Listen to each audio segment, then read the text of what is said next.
Chicago Fire hoping to undo past mistakes with new stadium plans. The Chicago Fire unveiled its $650 million new stadium plans at the 78 in Chicago's South Loop on Tuesday morning. The Fire, one of the first MLS expansion teams in 1998, initially played at Soldier Field before moving to the newly constructed Toyota Park, now SeaCheek Stadium, in 2006. The problem? Toyota Park was built in Bridgeview, Illinois, at least 40 minutes from downtown Chicago. It never felt right. For 14 seasons, the Fire averaged just north of 15,000 fans at home matches. In 2020, the team returned to Soldier Field and has played its games there ever since. Attendance has been on a steady incline and currently stands at 26,000 per game. The new stadium will be a breath of fresh air for a franchise that has fallen on hard times, its last playoff appearance coming in 2017.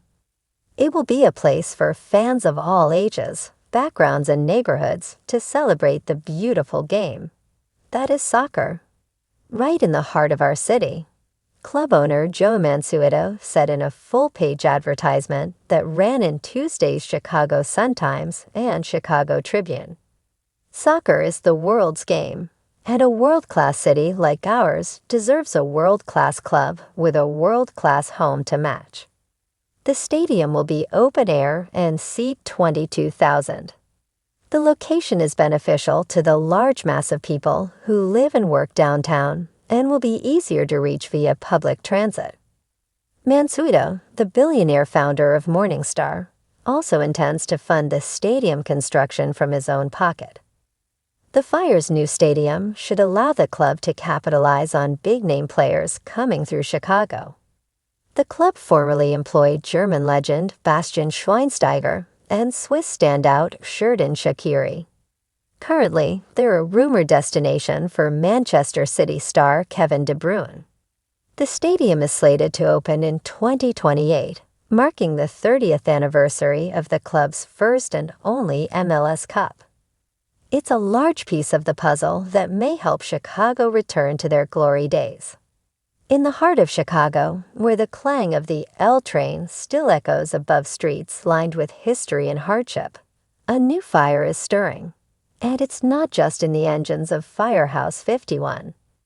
This time, it's the Chicago Fire Soccer Club, reigniting a dream long left smoldering, building a stadium that finally feels like home.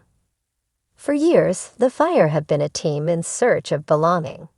From the early days at Soldier Field to the detour in Bridgeview's SeaCheek Stadium, what some fans still call soccer exile. The club has wrestled with identity, geography, and connection. The team may be named after the Great Chicago Fire of 1871, but for many supporters, the only thing truly burning has been frustration.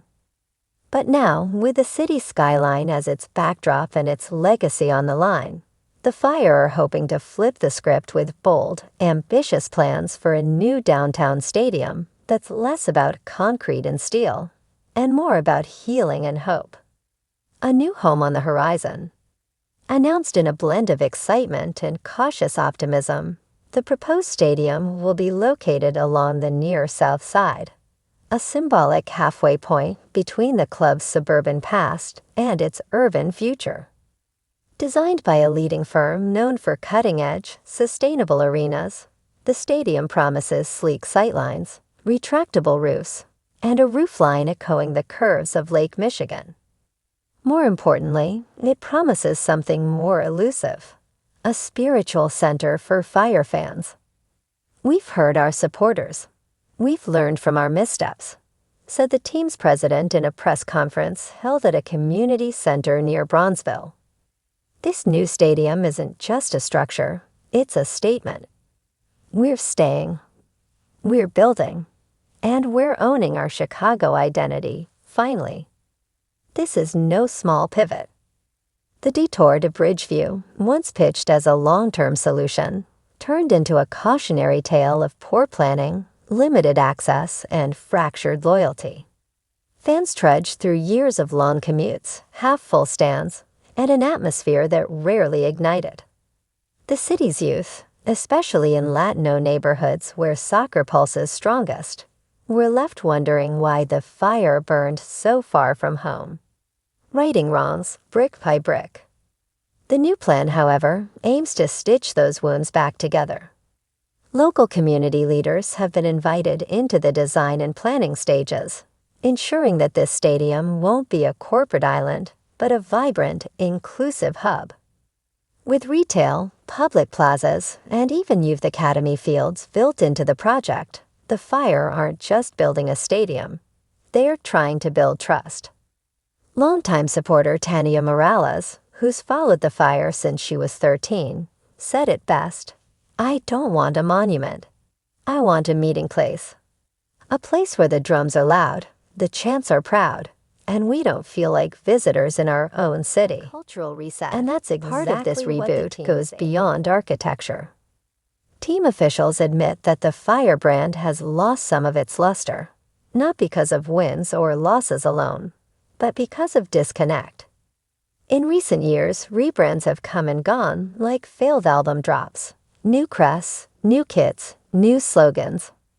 But none of it stuck because it wasn't rooted in the community. Now the Fire are taking a different approach. Instead of telling fans what the club stands for, they're asking them. Interactive town halls, art installations by local creatives, and digital storytelling projects are being woven into the rollout. There's even talk of a founder's wall inside the new stadium, a mosaic made from photos of longtime supporters, representing the emotional bricks that have held this club up through thin times. "This is our shot at redemption," said assistant coach and former player C.J. Brown. "And we're treating it like a second debut. No more pretending. No more gimmicks. This is about coming home, not just geographically, but spiritually. More than a stadium.